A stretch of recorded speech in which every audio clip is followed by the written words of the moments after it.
स्वागत है आप सभी लोगों का आधार एकेडमी के इस डिजिटल प्लेटफॉर्म पे। मैं सौरभ नामदेव। साइंस के इंपॉर्टेंट क्वेश्चन को डिस्कस करते हुए आज हम मेंस पे जो सेकंड टॉपिक है हमारा उस पर बात करेंगे। निश्चित रूप में आप लोगों का जो रिस्पॉन्स है वो बहुत बेहतर समझ में आया।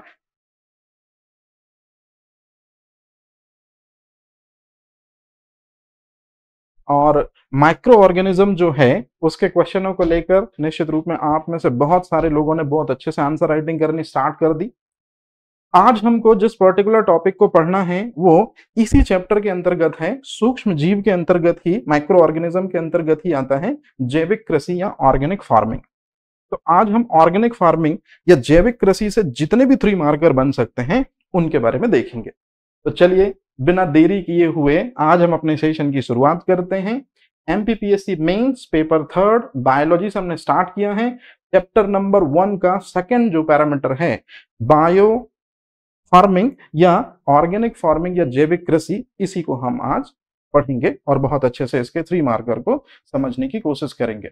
तो सबसे पहले हमेशा की तरह मैं आपको वो एक ब्रीफ सिनेरियो दे दूं कि आज हमारे टॉपिक का जो नाम है वो है जैविक कृषि। जैविक कृषि मतलब ऑर्गेनिक फार्मिंग, और इसके अंतर्गत जो जो 3 मार्कर के क्वेश्चन बन सकते हैं वो आपके सामने बड़े आसानी से मैंने लिखे हैं।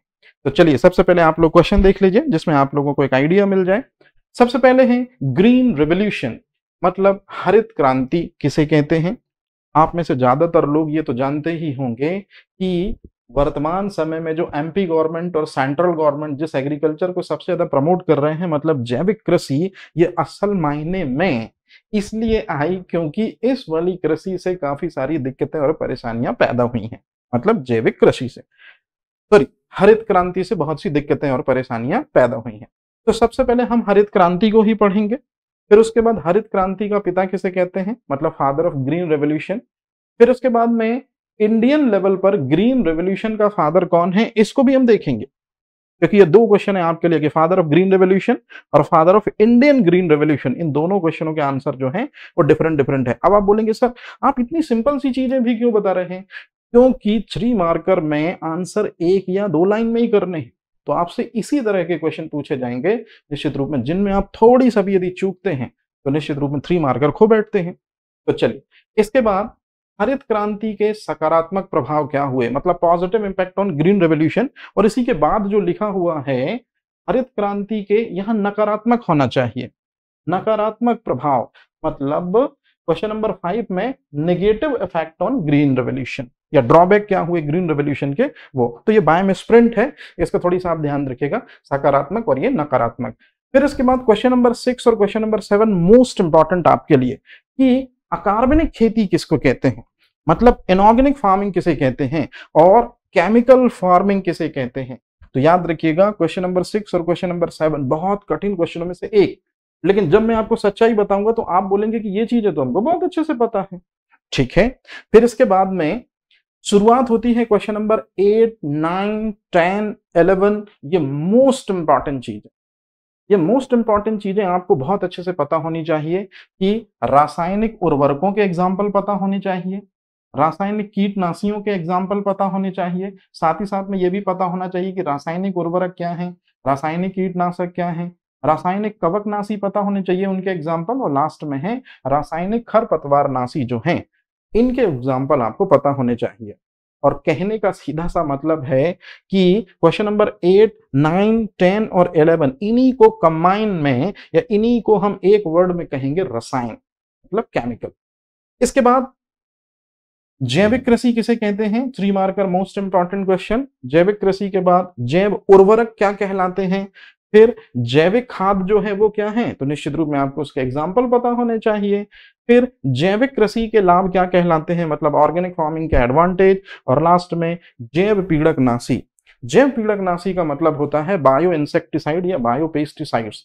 जब हम लिविंग थिंग्स को या लिविंग ऑर्गेनिज्म को पेस्ट कंट्रोल करने के लिए या इंसेक्ट को किल करने के लिए यूज करते हैं, this is called as bio pesticide. तो मैं सब बताऊंगा आपको। और लास्ट में है जैविक कीटनाशी।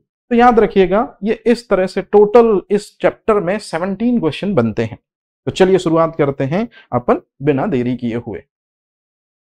सबसे पहला क्वेश्चन जो है जैविक कृषि में हम शुरू कर रहे हैं हरित क्रांति। तो आप में से कई लोग कहेंगे कि सर ये हरित क्रांति को आप क्यों ले आए, जबकि हमारे चैप्टर का नाम तो ऑर्गेनिक फार्मिंग या जैविक कृषि है। वर्तमान समय में जिस ऑर्गेनिक फार्मिंग या जैविक कृषि को सबसे ज्यादा प्रमोट किया जा रहा है, उसके लाने का सबसे बड़ा कारण यही है, हरित क्रांति। हरित क्रांति के कारण कुछ ड्रॉबैक हमको देखने को मिले, जिस वजह से आज के समय में हम ग्रीन रेवोल्यूशन को प्रमोट ना करके अपनी पुरानी पाश्चात्य परंपरा या इंडिया का वो पुराना ट्रेडिशन जो एग्रीकल्चर का था, हम उसी को प्रमोट कर रहे हैं, जिसे हम कहते हैं ऑर्गेनिक फार्मिंग। तो सब बड़े आराम से हम करेंगे चर्चा। शुरुआत करते हैं सबसे पहले हरित क्रांति से। तो हरित क्रांति जो है, इस शब्द का सबसे पहले प्रयोग जिस व्यक्ति ने किया था उसका नाम है विलियम गॉड। ये चीज आपको याद रखनी है कि ग्रीन रेवोल्यूशन टर्म को सबसे पहले कौन लाया था, तो विलियम गॉड वो पर्सन है जिन्होंने हरित क्रांति शब्द का सबसे पहली बार प्रयोग किया था। हरित क्रांति के कारण हुआ क्या, निश्चित रूप में आप लोगों ने ये चीज तो सुना होगा कि खाद्यान्न उत्पादन में या फसलों के उत्पादन में, स्पेशली गेहूं और चावल के उत्पादन में बेतहाशा वृद्धि दर्ज की गई। ये तो पॉजिटिव इम्पैक्ट सभी को पता है, लेकिन जिस बात से मैं आपको बहुत अच्छी तरह से रूबरू कराना चाहता हूं वो ये है, हरित क्रांति के साथ इंडिया में सबसे पहली बार केमिकल फार्मिंग शुरू हुई। मतलब हम जो कृषि करते थे, निश्चित रूप में हरित क्रांति से पहले कभी भी इंडिया में केमिकल फार्मिंग उस लेवल पर यूज नहीं हुई, लेकिन हरित क्रांति के दौरान ही या हरित क्रांति के साथ ही रसायनों का इस्तेमाल भारी मात्रा में होना शुरू हुआ, और जिसके ड्रॉबैक आज इतने ज्यादा हो गए कि गवर्नमेंट को कहना पड़ा कि रसायनों का उपयोग बंद किया जाए। निश्चित रूप में रसायनों को सपोर्ट करने वाली खेती थी हरित क्रांति, इसके उपयोग को बंद किया जाए। तो अब आप मेरी बात बड़े ध्यान से सुनिएगा कि हरित क्रांति के कारण ही रसायनों का इस्तेमाल खेती में होना शुरू हुआ। इसी वजह से हम इसे कहते हैं अकार्बनिक कृषि, क्योंकि निश्चित रूप में बहुत सारे रसायनों के प्रयोग से मिलकर ही दरअसल में केमिकल्स बने होंगे। तो ये बात आप हमेशा याद रखेंगे कि हरित क्रांति जो है उसे अकार्बनिक कृषि भी कहा जाता है, क्योंकि ये केमिकल पे बेस्ड थी। अब इसके बाद चलते हैं दूसरे क्वेश्चन की ओर कि हरित क्रांति का पिता किसे कहते हैं। तो जी हाँ, इस क्वेश्चन के सवाल में मुझे पता है बहुत से लोग जो हैं वो अपने आंसर को अभी तक बोल चुके होंगे और काफी सारे लोग गलत भी हो गए होंगे। आप अच्छे से देखिए, हरित क्रांति का जो पिता है एम.एस. स्वामीनाथन को नहीं कहा जाता, हरित क्रांति का पिता कहा जाता है नॉर्मन बोरलॉग को। और ये नॉर्मन बोरलॉग वो व्यक्ति हैं जो अमेरिका की सिटी मैक्सिको से हैं, और मैक्सिको में रॉकफेल्टर फोर्ड फाउंडेशन, तो रॉकफेल्टर फोर्ड फाउंडेशन में जो ये व्यक्ति हैं जिनका नाम है नॉर्मन बोरलॉग, ये दरअसल में हाइब्रिडाइजेशन पे फंक्शन किया करते थे, या संकरण फसलों को बनाने में इनको काफी महारत हासिल था। तो विश्व स्तर पर सबसे पहले हरित क्रांति की शुरुआत या ग्रीन रेवोल्यूशन की शुरुआत नॉर्मन बोरलॉग के द्वारा की गई, जो यूएसए के मैक्सिको सिटी से हैं। निश्चित रूप में एक क्रॉप के डिजाइनर हैं, हाइब्रिडाइजेशन में इनको महारत हासिल है। और अच्छे से देख लीजिएगा, रॉकफेल्टर, यहां पर माफी चाहता हूं, यहाँ रॉकफेल्टर फोर्ड फाउंडेशन, ये है दरअसल में वो इंस्टीट्यूट जहां पर रहकर ये फसलों में हाइब्रिडाइजेशन किया करते थे। अब चलते हैं अगले क्वेश्चन की ओर कि हरित क्रांति का यदि आपको पिता पता चल गया, नॉर्मन बोरलॉग को कहते हैं, तो फिर भाई ये एम.एस. स्वामीनाथन कौन है। जी हां, आपके सवाल का जवाब बिल्कुल सिंपल सा है कि भारत में ग्रीन रेवोल्यूशन को जिसने स्टार्टअप दी, तो इंडिया में ग्रीन रेवोल्यूशन को जिसने स्टार्ट किया वो कोई और नहीं बल्कि हैं एम.एस. स्वामीनाथन, इंदिरा गांधी जी के काफी करीबी में से एक। और भारत में हरित क्रांति की शुरुआत शुरू हुई थी 1966 से। तो ये जो व्यक्ति हैं जिनका नाम है एम.एस. स्वामीनाथन, ये यूएसए जाते हैं, यूएसए में निश्चित रूप में वही रॉकफेल्ट फोर्ड फाउंडेशन में जाते हैं, नॉर्मन बोरलॉग से मिलते हैं, और वहां पर इंडियन गेहूं ट्रिटिकम एस्टिवम की एक वैरायटी को मैक्सिकन गेहूं की एक वैरायटी के साथ में हाइब्रिडाइज करके, संकरण करके इस तरह का हाइब्रिड गेहूं की किस्म को प्राप्त करते हैं। मतलब भारतीय गेहूं और मैक्सिकन गेहूं को संकरित कराकर या संकरण कराकर या उनका हाइब्रिडाइजेशन कराकर गेहूं की एक नई किस्म को प्राप्त किया, जिसे हम कहते हैं मैक्सिकन गेहूं। और इस मैक्सिकन गेहूं को ये इंडिया लाते हैं।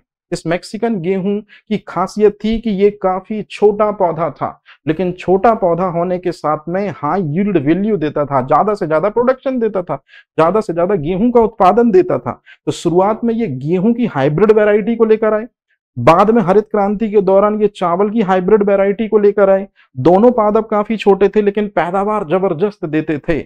इसी वजह से खाद्यान्न उत्पादन में भारत ने आत्मनिर्भरता हासिल की। तो अगर आपसे पूछा जाए कि हरित क्रांति का पॉजिटिव इंपैक्ट क्या है, तो चलिए हम आपको ले चलते हैं अगले क्वेश्चन की ओर, क्योंकि यही तो हमारा अगला क्वेश्चन है कि हरित क्रांति का सकारात्मक प्रभाव क्या है।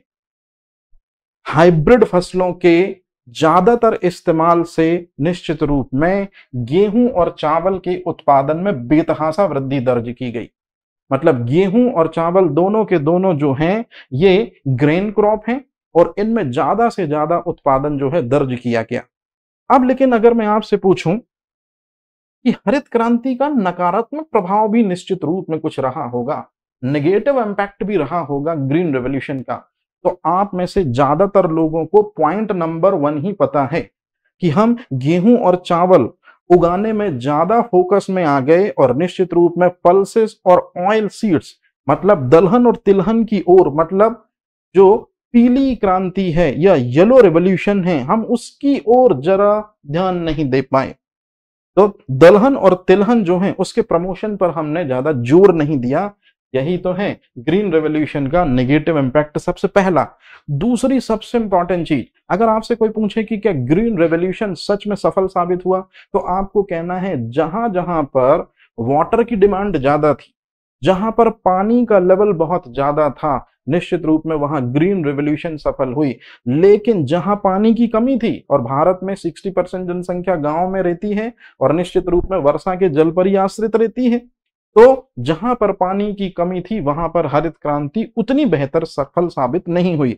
और कई बार तो जहां पानी की मात्रा ज्यादा थी और जनरली गेहूं और चावल के पौधों को काफी कम पानी लगता है, लेकिन हाइब्रिडाइजेशन प्रोसेस से बने जो ये धान और गेहूं के पौधे थे, निश्चित रूप में ये ज्यादा जल की डिमांड रखते थे।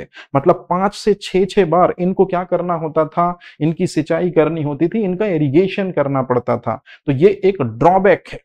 कौन सा ड्रॉबैक है कि जो मैक्सिकन प्लांट लेके आए थे हम गेहूं का और निश्चित रूप में राइस का, वो ज्यादा प्रोडक्शन देती थी, नो डाउट ये तो बहुत अच्छी बात है, लेकिन ज्यादा प्रोडक्शन देती थी तो ये हुआ पॉजिटिव इंपैक्ट। नेगेटिव था कि ज्यादा वाटर जो है इरिगेशन में लगता था। और सबसे इंपॉर्टेंट चीज, फसल पैदावार अधिक होता था। ये पॉइंट वास्तविकता में एडवांटेज में आना चाहिए, है ना, तो इसको मैंने यहां लिख दिया है, हालांकि ये चीज आप क्लिक कर गए होंगे। अब मेरी बात बड़े ध्यान से सुनिएगा। हरित क्रांति जो है वो अपने साथ बहुत सारे रसायनों को लेकर आई। पहली बार इंडियन किसानों ने हरित क्रांति के आधार पर ही बहुत सारे रसायनों को देखा। तो अब मैं जो रसायन वर्ड यूज करूंगा, क्वेश्चन नंबर 8, माफी चाहता हूं, क्वेश्चन नंबर 6, क्वेश्चन नंबर 7, मतलब जितनी भी चीजें मैं अब बताऊंगा आपको वो सभी के सभी दरअसल में रसायन है। जैसे रासायनिक उर्वरक, ये पहली बार ग्रीन रेवोल्यूशन के दौरान ही देखने को मिले किसानों को। तो क्या होते हैं रासायनिक उर्वरक? सबसे पहले उर्वरक वे होते हैं जो पौधे की ग्रोथ एंड डेवलपमेंट में मदद करते हैं। रासायनिक उर्वरक क्या होते हैं? केमिकल फर्टिलाइजर क्या होते हैं? तो केमिकल फर्टिलाइजर का वे टाइप है जिनको लेबोरेटरी में ड्रॉ किया जाता है, जिनको प्रयोगशाला में बनाया जाता है, जिनको इंडस्ट्रियों में बनाया जाता है। और रासायनिक उर्वरकों के कुछ उदाहरण हैं, जैसे नॉर्वेजियन सॉल्ट पीटर। अब मेरी बात ध्यान से सुनिएगा। दरअसल में नॉर्वेजियन सॉल्ट पीटर जो है ये 90% मतलब सबसे ज्यादा नाइट्रोजन सॉइल को अवेलेबल कराता है। और यूरिया जो है जिसके बारे में आप सब जानते हैं, ये 46% नाइट्रोजन अवेलेबल कराता है। तो याद रखिएगा, ये मैं क्लासरूम प्रोग्राम में अच्छे से बताता हूं, लेकिन यहां आपसे 3 मार्कर में सिर्फ और सिर्फ एग्जांपल पूछे जाएंगे, इसलिए मैंने सिर्फ और सिर्फ सिंपल चीजें लिखी हैं कि रासायनिक उर्वरकों के उदाहरण क्या हैं या केमिकल फर्टिलाइजर के एग्जांपल क्या हैं। तो सबसे पहले है नॉर्वेजियन सॉल्ट पीटर या यूरिया। इनको कहते हैं नाइट्रोजन कंटेनिंग फर्टिलाइजर, या इन्हीं को हम हिंदी में कहते हैं नाइट्रोजन युक्त रासायनिक उर्वरक। मतलब रासायनिक उर्वरक तो है यूरिया और निश्चित रूप में नॉर्वेजियन सॉल्ट पीटर, लेकिन क्या चीज ज्यादा प्रोड्यूस करते हैं सॉइल में? नाइट्रोजन को। इसी तरह से दूसरे वाले जो हैं ये हैं फास्फोरस युक्त रासायनिक उर्वरक, जिसके उदाहरण में आता है सुपर फॉस्फेट। और आप सब लोग ये जानते हैं कि गांव में डीएपी जो होती है, डाई अमोनियम फॉस्फेट, ये जानवरों की हड्डियों से दरअसल में क्या की जाती है? बनाई जाती है। और इसके बाद तीसरी जो कैटेगरी है पोटेशियम नाइट्रेट और पोटेशियम कार्बोनेट, तो निश्चित रूप में इसमें जो पोटेशियम है वो रिच होगा यदि आप इनको सॉइल में डालते हैं। तो रासायनिक उर्वरकों को एनपीके के आधार पर 3 मेजर कैटेगरीज में डिवाइड किया है। हालांकि आपसे सिर्फ नाम पूछे हैं तो इतना सफिशिएंट है। तो पहली बार किसानों ने रासायनिक उर्वरकों को हरित क्रांति के दौरान ही यूज किया था। इससे पहले बहुत कम किसान शायद यूज करते रहे होंगे। इसी तरह से रासायनिक कीटनाशी, खेती को कीट ज्यादा नुकसान पहुंचाते हैं, ये तो आपको पता है। दरअसल में कीट वे सूक्ष्म जीव होते हैं, याद रखिएगा, या इंसेक्ट वे जीव होते हैं जिनके पास में 6 लैग होते हैं, मतलब जिनके पास में 6 पैर होते हैं। और इसके अंतर्गत आते हैं, आपने शायद सुना होगा, मच्छर आता है, निश्चित रूप में मक्खी आती है, और बहुत सारे ऐसे कीड़े आते हैं जो कि फसल को, या तो फसलों की लीफ को, या फसलों की रूट को, या फसलों की स्टेम को नुकसान पहुंचाते हैं।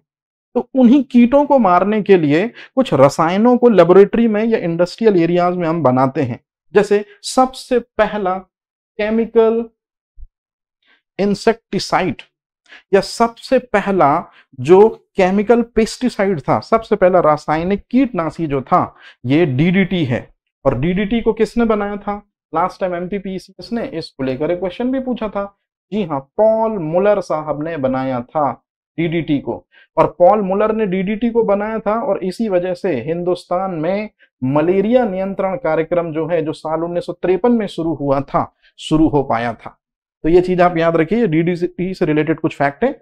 बाद में डीडीटी की मात्रा पंजाब के खाद्यान्नों में बहुत ज्यादा दर्ज की गई, तो डीडीटी का अंश बहुत ज्यादा सीधा सीधा गेहूं और चावल में आने लगा था, जिस वजह से डीडीटी को बाद में बैन कर दिया गया। तो डीडीटी, बीएचसी मतलब बेंजीन हेक्साक्लोराइड और गैमेक्सिन, ये 3 रासायनिक कीटनाशक हैं, ये 3 केमिकल पेस्टिसाइड्स हैं जिनकी वजह से कीटों को मारा जाता है। अब इसके जस्ट बाद आते हैं रासायनिक कवकनाशी, मतलब केमिकल फंगिसाइड। आपने अक्सर करके देखा होगा कि जो खेत होता है, खेत की जो मेड़ होती है जनरली जिस पर हम चलते हैं, वहां साइड में कुछ फंगस आ जाती है, और वो फंगस खेतों में जो साइड में जो हमने मेन फसल बोई है, उसकी न्यूट्रिशन वैल्यू को ये फंगस जो जबरदस्ती आ गई है, ये लेती जाती है। तो कई बार मेढ़ों के या खेतों की मेढ़ों पर जो फंगस जमा हो जाती है, उसको डिस्ट्रॉय करने के लिए हम यूज करते हैं बोर्डो mixture. Most important question PT पे। और उससे भी इंपॉर्टेंट चीज, मर्क्यूरिक क्लोराइड का आज के समय में सबसे ज्यादा उपयोग हो रहा है। यदि आप एग्रो फार्म में जाते हैं और उनसे पूछेंगे कि वो फंगस को किल करना है, हमें कुछ दीजिए, तो वो मर्क्यूरिक क्लोराइड को ही सबसे पहले आपको देते हैं। और मर्क्यूरिक क्लोराइड से भी थोड़ा महंगा और थोड़ा महंगा और बहुत असरदार होता है बोर्डो मिक्सचर। तो याद रखिएगा, ये फंगस को डिस्ट्रॉय करता है।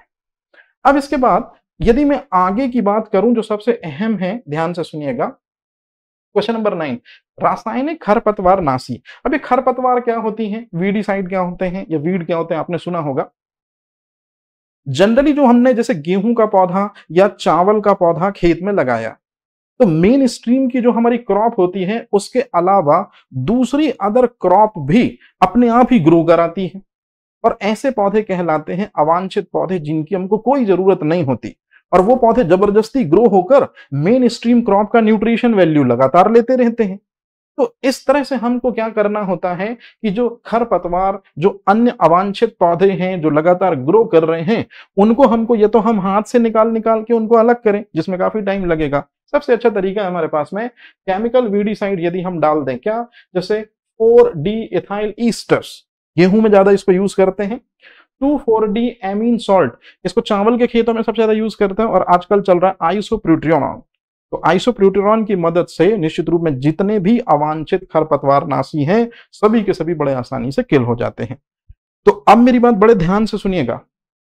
हरित क्रांति अपने साथ उच्च उत्पादकता लेकर आई, हाई यील्ड वैल्यू लेकर आई, और साथ ही साथ हरित क्रांति अपने साथ point number 9, point number 8, point number 7 और पॉइंट नंबर 6 भी लेकर आई। मतलब रसायनों का पहली बार हिंदुस्तान में भरसक इस्तेमाल होना शुरू होगा ग्रीन रेवोल्यूशन के दौरान। तो रसायनों में रासायनिक उर्वरक हों, चाहे रासायनिक कीटनाशी हो, चाहे रासायनिक खरपतवारनाशी हो, चाहे रासायनिक निश्चित रूप में आपके खरपतवारनाशी कवकनाशी हो, ये सभी के सभी रसायन हैं। और रसायन सीधा सा मतलब है टॉक्सिन, और टॉक्सिन मतलब जहरीले। कई लोग कहते हैं हरित क्रांति को जहरीली खेती। हरित क्रांति को कई बार उसके अगेंस्ट में कुछ लोग एक वर्ड यूज करते हैं, पॉइजनस फार्मिंग, क्योंकि हरित क्रांति में जिन केमिकल्स का यूज किया गया वो हाईली टॉक्सिक थे, हाईली पॉइजनस थे। तो ये भी एक बहुत इंपॉर्टेंट फीचर है। तो अब अगर कोई आपसे पूछे कि जैविक कृषि क्या होती है या ऑर्गेनिक फार्मिंग क्या होती है, तो सबसे पहले आपको कहना है कि साल 1966-67 जब ग्रीन रेवोल्यूशन इंडिया में प्रमोट हुई, इससे पहले जब से खेती की शुरुआत हुई, एग्रीकल्चर की शुरुआत हुई, याद करो खेती की शुरुआत किसने करी थी? क्रोमैग्नन मानव, जो सबसे इंटेलिजेंट ह्यूमन भी था, होमोसेपियन से ठीक पहले था, उसी ने खेती और पशुपालन की शुरुआत करी थी। तो हमारी जो एग्रीकल्चर की जो प्रथा थी या हमारी जो खेती की परंपरा थी, उसमें हम रसायनों का उपयोग नहीं करते थे, बल्कि जैविक तरीकों से हम खेती को संचालित करते थे। ऑर्गेनिक तरीके से हम खेती को आगे बढ़ाने की कोशिश करते थे। मतलब जैविक कृषि जो है ये हिंदुस्तान में होने वाली खेती है और शुरुआत से इसका प्रयोग हिंदुस्तान में हम करते आ रहे हैं, मतलब ऑर्गेनिक फार्मिंग का। और याद रखिएगा जैविक कृषि में टोटल मनाही है रसायनों की। और यहां रसायनों से मतलब क्या है? मतलब आपसे कभी भी अगर क्वेश्चन पूछा गया कि जैविक खेती क्या है, तो आपने सिर्फ अगर ये लाइन नहीं लिखी तो सीधी सी बात है कि आपने शरीर तो बताया लेकिन प्राण नहीं बताए। जैविक खेती में इनका प्रयोग पूरी तरह से वर्जित है, मतलब इनका यूज हम नहीं कर सकते हैं। अब ये रसायन क्या होते हैं तो मैं आपको पहले ही इसलिए बता चुका। रसायन का मतलब यहां है केमिकल फर्टिलाइजर, रसायन का मतलब है केमिकल इंसेक्टिसाइड, रसायन का मतलब है केमिकल वीडिसाइड। तो ये रसायन है, इनका उपयोग हम ना करें जिस खेती में, वही होती है ऑर्गेनिक फार्मिंग। तो हमेशा याद रखिएगा कि जैविक खेती में या ऑर्गेनिक फार्मिंग में जब हम रसायनों का उपयोग नहीं करेंगे तो फिर किसका उपयोग करेंगे? हम करेंगे जैविक खाद का प्रयोग, हम करेंगे जैविक कीटनाशक का प्रयोग, और हम करेंगे जैविक खरपतवारनाशी का प्रयोग। तो कहने का मतलब है ये जो लाइन है ये सबसे इंपॉर्टेंट लाइन है। मतलब असल मायने में यदि आपको ऑर्गेनिक फार्मिंग समझनी है, जैविक खेती यदि समझनी है, तो आपको ये वर्ड समझने होंगे कि जैविक खेती जो है वो इन 3 चीजों की मदद से की जाती है। नंबर 1 जैविक खाद, नंबर 2 जैविक कीटनाशी, और नंबर 3 जो है जैविक खरपतवारनाशी। तो ये लाइन है सबसे अहम लाइन। लेकिन आप चीज एक और हमेशा समझ लेना कि जैविक खेती में रसायनों का उपयोग बिल्कुल भी नहीं होगा, मतलब टोटल जो है वो मना होगा। चलिए चलते हैं आगे के क्वेश्चन की ओर। क्वेश्चन बिल्कुल वही मैं बता रहा हूं जो निश्चित रूप में आपसे पूछे जाएंगे, और काफी इंपॉर्टेंट क्वेश्चंस में से ये एक है। लेवल दोनों मीडियम में इसलिए ताकि हिंदी मीडियम के साथ साथ इंग्लिश मीडियम स्टूडेंट को कोई दिक्कत ना हो। लेकिन आप थोड़ा सा समय को भी ध्यान में रखिएगा कि मुझे एक ही टाइम पे दोनों मीडियम को क्लियर कराना पड़ रहा है, इसी वजह से। अब चलते हैं जैविक कृषि के लाभ। निश्चित रूप में जो आपका चैप्टर है उसका एडवांटेज तो आपसे पूछा ही जाएगा, तो इसको मैं बड़े आराम से इत्मीनान से आपको बताता हूं। जैविक खेती में याद रखिएगा हम रसायनों का उपयोग या केमिकल का यूज नहीं करते हैं। जैसे हम यूरिया का उपयोग नहीं करते हैं, बीएचसी का यूज नहीं करते हैं, 2,4-D आइसोप्यूटेरॉन इनका यूज नहीं करते हैं। तो रसायनों का जब हम यूज नहीं करते हैं एग्रीकल्चर में, तो इससे फर्टिलिटी, जिसको हम कहते हैं फर्टिलाइजर पावर ऑफ लैंड, इसको एक वर्ड में हम फर्टिलिटी कह सकते हैं, सॉइल की फर्टिलिटी लगातार बढ़ती जाती है। जैसे आपने अक्सर करके सुना होगा कि पंजाब के किसान जो हैं उन्होंने यूरिया का, डीएपी का और जितने भी केमिकल्स हैं उनका भर भर कर इस्तेमाल किया, जिससे सॉइल जो है उसकी फर्टिलिटी लगातार डिक्रीज होती चली गई। और कुछ किसान तो पंजाब में ऐसे भी हैं जो कहते हैं कि हमने रसायनों का इतना ज्यादा उपयोग किया कि अब हमारी जमीन जो है उसमें से जो है खाद्यान्न या अन्न या ग्रीन का प्रोडक्शन ही नहीं हो रहा है। मतलब फर्टिलिटी इतनी ज्यादा डिक्रीज हो गई कि जो हमारे खेत हैं वो मरुस्थल में तब्दील हो गए हैं। तो जैविक कृषि का सबसे पहला यही लाभ है कि मृदा की उर्वरता हमेशा बनी रहती है, सॉइल की फर्टिलिटी हमेशा इंक्रीज होती रहती है। दूसरी सबसे इंपॉर्टेंट चीज, रसायनों में एक आता है, आपने शायद सुना होगा, यूरिया। सबसे ज्यादा किसान इसी का उपयोग करते हैं। तो यूरिया जो कि एक रासायनिक खाद है, इसका उपयोग करने से यूरिया को जब आप खेतों में डालते हैं तो याद रखिएगा, यूरिया खेतों में डाले जाने पर ये चीज बनाता है नाइट्रेट, और नाइट्रेट से बनता है नाइट्रोजन के ऑक्साइड। और नाइट्रोजन के जो ऑक्साइड हैं N2O या NO2, ये दरअसल में ग्लोबल वार्मिंग की समस्या पैदा करते हैं। अब ये ग्लोबल वार्मिंग क्या है, शायद आपने सुना होगा कि सूर्य का जो प्रकाश होता है उसमें जो अवरक्त विकिरण होते हैं, इंफ्रारेड रेडिएशन, और इंफ्रारेड रेडिएशन जो होते हैं ये हीट के लिए रिस्पॉन्सिबल होते हैं। तो इंफ्रारेड रेडिएशन को नाइट्रोजन के ऑक्साइड जो है ये एब्जॉर्ब करते हैं, और जैसे ही एब्जॉर्ब करेंगे तो निश्चित रूप में टेम्परेचर होगा ज्यादा। तो वर्तमान समय में जो ग्लोबल वार्मिंग की समस्या हो रही है, और ग्लोबल वार्मिंग की समस्या के कारण जो क्लाइमेट चेंज हमारे सामने हो रहा है, उसके लिए कहीं ना कहीं ग्रीन हाउस गैसेस के रूप में नाइट्रोजन के ऑक्साइड भी रिस्पॉन्सिबल है। और यूरिया का मैक्सिमम यूज दरअसल में इसका एक सबसे बड़ा कारण है। तो यदि हम ऑर्गेनिक फार्मिंग अपनाते हैं तो उसमें किसी न किसी भी प्रकार के हम फर्टिलाइजर को यूज ही नहीं करेंगे। जब फर्टिलाइजर यूज नहीं करेंगे तो ये कोई समस्या ही नहीं होगी, मतलब एनवायरमेंटल फ्रेंडली होगी दरअसल में ये फार्मिंग। और सबसे लास्ट में आर्थिक स्तर पर किसानों को फायदा होगा। जैसे आपने शायद सुना होगा, यदि हम अपने खेतों में यूरिया का इस्तेमाल ना करें तो एजोला और साइनोबैक्टीरिया जैसे ऑर्गेनिक फर्टिलाइजर को यदि हम यूज करते हैं तो धान के खेत की पैदावार 15 से लगभग 20% इंक्रीज हो जाती है। मतलब आपसे पीटी में क्वेश्चन पूछा जाता है, धान के खेत की पैदावार बढ़ाने के लिए यदि हम यूरिया का उपयोग ना करें तो किसका उपयोग करें? हम उपयोग करें एजोला का, हम उपयोग करें साइनोबैक्टीरिया का, और ये दोनों के दोनों दरअसल में क्या कहलाते हैं? जैविक खाद। अब अगला जो क्वेश्चन है ये हमारा यहीं से स्टार्ट होता है, ध्यान से सुनिएगा, बहुत महत्वपूर्ण चीज, कि जैविक खेती जब हम करते हैं तो जैविक खेती में जैव उर्वरकों की सबसे ज्यादा जरूरत होती है। अब ये क्या है, इसको आप बहुत अच्छे से समझिएगा। मेरी बात बहुत इंपॉर्टेंट, मैं चीज आपको समझाना चाहता हूं, ज्यादातर स्टूडेंट को इसमें भारी कंफ्यूजन है। जैसे हम कभी अगर खेती करते हैं तो आपने देखा होगा कि हम लोग खेती में आज भी अगर हम बात करें तो आज हम लोग खेती में या तो यूरिया यूज करते हैं उर्वरक के रूप में, या तो डीएपी यूज करते हैं। ये दोनों के दोनों जो है बेटा जी रासायनिक उर्वरक हैं, और रासायनिक उर्वरकों का मतलब रसायनों का उपयोग हमको नहीं करना है दरअसल में एग्रीकल्चर में, ये तो आपको बहुत अच्छे से पता है। तो कहने का सीधा सा मतलब है कि जैव उर्वरक क्या होते हैं, तो सबसे पहले आपको यही वर्ड याद रखना है कि रासायनिक उर्वरकों के विकल्प के रूप में हम जिनको इस्तेमाल करते हैं वो कहलाते हैं वास्तविकता में जैविक उर्वरक।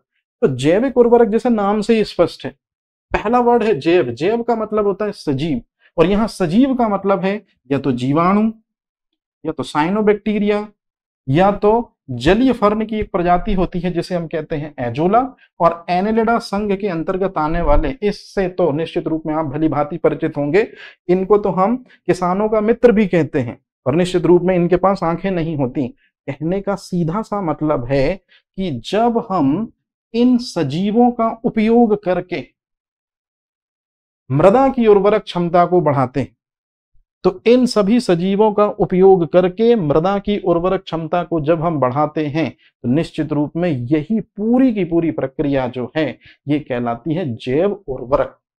मतलब जैव उर्वरक के रूप में हम रासायनिक उर्वरक के रूप में यूरिया और डीएपी जैसे रासायनिक उर्वरकों का इस्तेमाल ना करके कुछ सजीवों की मदद से हम दरअसल में उर्वरकों को तैयार करते हैं। और ये बिल्कुल नया तरीका है ऑर्गेनिक फार्मिंग के लिए। इसलिए मैंने यहाँ स्टार्टिंग में एक वर्ड लिखा, ये एक नवाचार है। लेकिन आज भी बहुत से किसान यूरिया और डीएपी को ही प्रमोट कर रहे हैं, मतलब इनसे ज्यादातर उर्वरक वाला काम नहीं लेते हैं, इसलिए ये अभी उतना ट्रेडिशन में नहीं।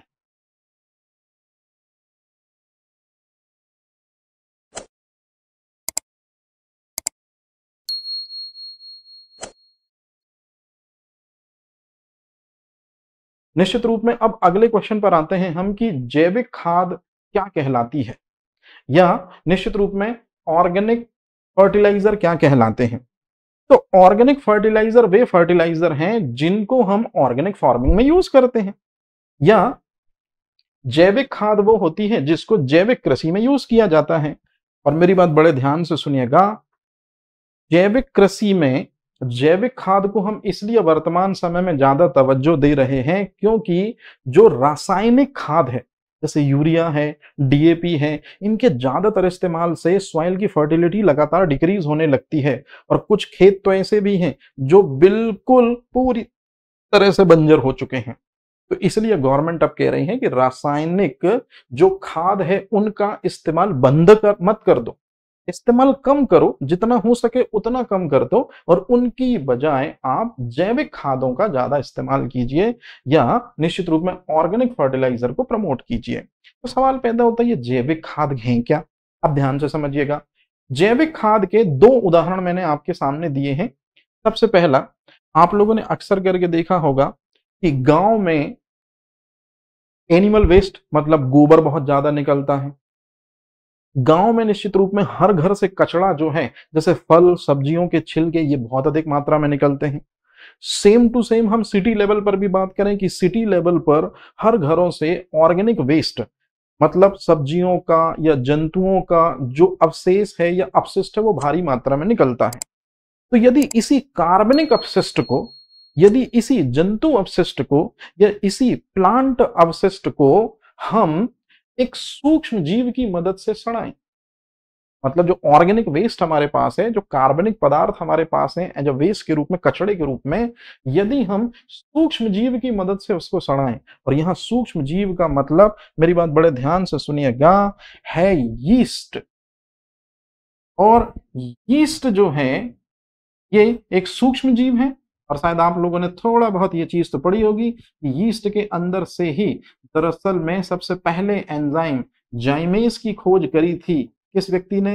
एडवर्ड बुकनर ने। तो मेरी बात अब बड़े ध्यान से सुनिएगा, यीस्ट में से जाइमेज एंजाइम निकलता है, और यही जाइमेज एंजाइम जटिल कार्बनिक पदार्थ या कार्बनिक पदार्थों को तोड़ देता है और बन जाता है हमारे सामने खाद। और इसी खाद को क्योंकि सजीव कवक ने तैयार किया है, इसलिए हम इसे कहते हैं जैविक खाद। और यदि जैविक खाद तैयार हो यीस्ट नामक सूक्ष्म जीव की मदद से, तो इसे कहते हैं कंपोस्टिंग खाद। जनरली कंपोस्टिंग खाद को बायोगैस प्लांट या गोबर गैस प्लांट में हम बनाते हैं। और ये बायोगैस प्लांट और गोबर गैस प्लांट को बनाने वाले सबसे पहले व्यक्ति जो हैं डॉक्टर सीपी देसाई हैं। ऑक्सीजन की एब्सेंस में नहीं, ऑक्सीजन की एब्सेंस में ही बनाते हैं? नहीं बेटा जी, दरअसल में ऑक्सीजन की एब्सेंस होती है गोबर गैस प्लांट में। मतलब किण्वन प्रक्रिया का परिणाम है दरअसल में बायोगैस से ऊर्जा प्राप्त करना। अब इसके बाद वर्मी कंपोस्टिंग, तो यदि कार्बनिक पदार्थों को एनेलिडा संघ के सजीव प्राणियों की मदद से बनाया जाता है, मतलब ऑर्गेनिक वेस्ट हमारे सामने है, यदि उसमें हम सूक्ष्म जीव फंगस को यूज ना करें, उसमें हम यदि केंचुआ या एनिलिडा संघ के प्राणियों को छोड़ दें, तो निश्चित रूप में ये केंचुए जो हैं ये कार्बनिक पदार्थों का अपघटन कर देंगे, और जो मैन्योर हमको बना के देंगे वो भी जैविक खाद ही है, लेकिन स्पेशली उसका नाम हो जाएगा वर्मी कंपोस्टिंग मैन्योर या वर्मी कंपोस्ट पिट खाद। तो ये चीज आप याद रखिएगा। अब चलते हैं अपन आगे की ओर। अब इसके बाद आते हैं जैव पीड़कनाशी। बहुत इंपॉर्टेंट है क्वेश्चन, समझिएगा। जैव पीड़कनाशी मतलब जिनको बायोपेस्टिसाइड्स या बायो इंसेक्टिसाइड्स कहते हैं।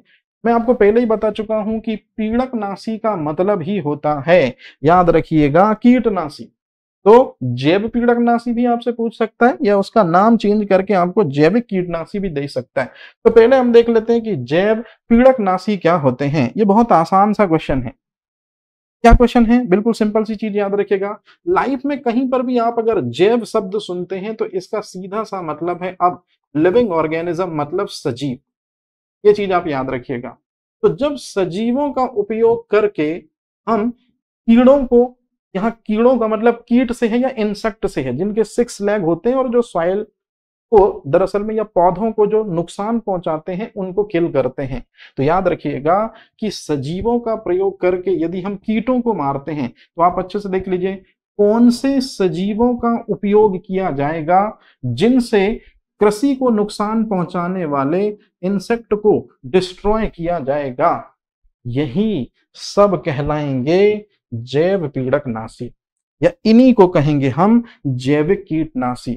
तो जैव पीड़कनाशी या जैविक कीटनाशी का मतलब होता है कि सजीवों का इस्तेमाल करके यदि हम कीटों के नंबर को कम करते हैं या कीटों के नंबर को नियंत्रित करते हैं या कीटों के नंबर को कंट्रोल करते हैं तो उसे हम जैव पीड़कनाशी कहते हैं।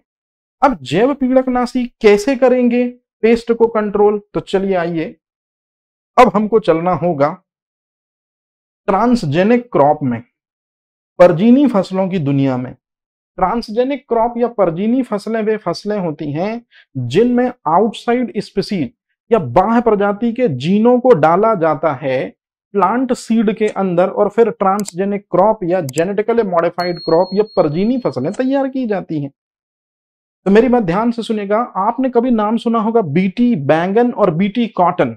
तो बीटी बैंगन, बीटी कॉटन, ये दोनों के दोनों जो फसलें हैं, ये दोनों के दोनों फसलें जो हैं ये बायोपेस्टिसाइड्स की मद ही हैं दरअसल में, या कीटों के प्रति प्रतिरोधी हैं ये फसलें। मतलब इंसेक्ट अटैक से बचाने के लिए दरअसल में एक इंसेक्ट जिसका नाम है बुलवर्म या सुंडी, उससे बचाने के लिए दरअसल में बीटी बैंगन और बीटी कॉटन को हमने डिजाइन किया था। मतलब ये प्लांट खुद ही दरअसल में बायोपेस्टिसाइड्स के जैसे महत्वपूर्ण भूमिका निभाते हैं। तो कैसे बना बीटी बैंगन, कैसे बना बीटी कॉटन, मैं आपको बताता हूं। सबसे पहले बीटी बैंगन और बीटी कॉटन को बनाने के लिए हमको लेना पड़ा एक बैक्टीरिया जिसका नाम है बैसिलस thuringiensis। इसी को कहते हैं बीटी, याद रखिएगा। तो बैसिलस thuringiensis जो बैक्टीरिया है, मान लीजिए ये बैक्टीरिया है हमारे पास में, ये बैक्टीरिया है। तो बैक्टीरिया के अंदर जो जेनेटिक मटेरियल होता है वो सिंगल स्ट्रैंड होता है। तो ये मान लीजिए जेनेटिक मटेरियल है, इस जेनेटिक मटेरियल में इतना सा पोर्शन हमने कट किया।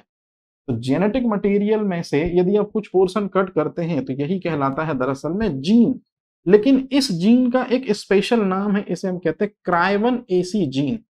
तो हमने बैक्टीरिया के अंदर से जेनेटिक मटेरियल में से क्राइवन एसी जीन को निकाला और फिर इस क्राइवन एसी जीन को निकालकर जिसको हम कहते हैं बाह्य जीन, हमने या तो बैंगन के प्लांट के अंदर या बैंगन का जो प्लांट का सीड होता है या तो कॉटन के प्लांट का जो सीड होता है उसके अंदर हमने इस जीन को प्रत्यारोपित करवा दिया, क्राइवन एसी जीन को।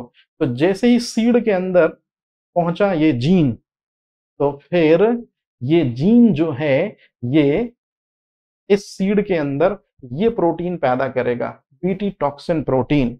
और याद रखिएगा यदि सीड ही टॉक्सिन वाला हो गया तो सीड से ही प्लांट तैयार होता है, तो पूरा प्लांट जो है वो टॉक्सिक हो जाएगा।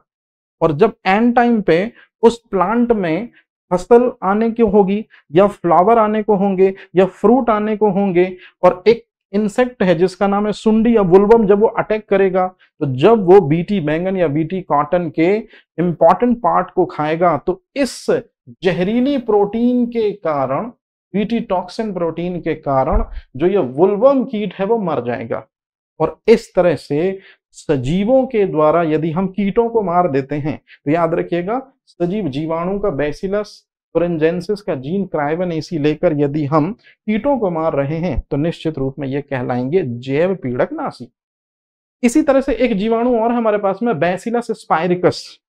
इस जीवाणु के अंदर में से भी एक जीन निकालेंगे हम, और वो जो जीन है वो निश्चित रूप में टॉक्सिन प्रोटीन पैदा करेगा, और इस टॉक्सिन प्रोटीन के कारण क्यूलेक्स मच्छर, मादा क्यूलेक्स फैटिगेंस का नाम आपने सुना होगा, और मादा एनाफिलीज मच्छर का नाम आपने सुना होगा, जिसे एशियन टाइगर मच्छर कहते हैं।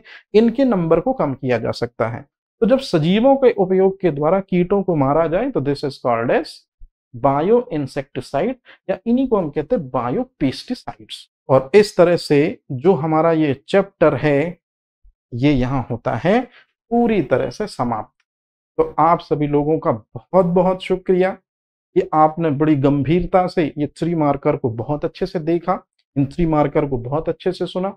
निश्चित रूप में इसमें और भी जो क्वेश्चन बन सकते हैं 5 मार्कर में या 11 मार्कर में, तो क्वेश्चन सीधा सीधा बनेगा हरित क्रांति क्या है, उसके सकारात्मक नकारात्मक प्रभावों पर चर्चा कीजिए।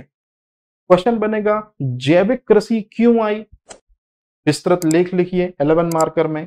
या तो क्वेश्चन आएगा जैविक कृषि को लाने की आवश्यकता वर्तमान समय में क्यों है, तो आपको सिर्फ और सिर्फ गुनहगार ठहराना है हरित क्रांति को। और हरित क्रांति में भी निश्चित रूप में पॉजिटिव इंपैक्ट तो सबको पता है कि खाद्यान्न फसलों के उत्पादन में जबरदस्त वृद्धि देखी गई, लेकिन कहीं ना कहीं हमसे दलहनी तिलहनी फसलें छूट गई। और सबसे महत्वपूर्ण चीज जिस वजह से हरित क्रांति आज कटघरे में खड़ी है अपराधियों की तरह, रसायनों का भरपूर प्रयोग हमने करना शुरू किया था। इसी वजह से पूरे खेत जो है रसायनों के उपयोग से हो गए जहरीले, मतलब खेत जहरीले हो गए, मतलब खेतों की जो मिट्टी है वो दरअसल में हो गई जहरीली। तो इसी वजह से कई लोग हरित क्रांति को जहरीली खेती भी कहते हैं। और सबसे इंपॉर्टेंट चीज, जो रसायन बनते थे उनमें ज्यादातर इनऑर्गेनिक मटेरियल यूज होता था। तो हरित क्रांति को ही जहरीली खेती के साथ साथ में जो रसायन या जो केमिकल लेबोरेटरी में ड्रॉ होते थे वो इनऑर्गेनिक यौगिकों की मदद से या अकार्बनिक यौगिकों की मदद से ज्यादातर बनाए जाते थे। इसलिए हरित क्रांति को जहरीली खेती के साथ साथ में या पॉइजनस फार्मिंग के साथ साथ में इनऑर्गेनिक फार्मिंग भी कहा जाता है। तो ये एक छोटा सा ब्रीफ था। निश्चित रूप में आप लोगों को बहुत ज्यादा इसमें से बेनिफिट मिलेगा। आप इसी तरह से अपनी तैयारी कंटिन्यू कीजिए। Thank you very much.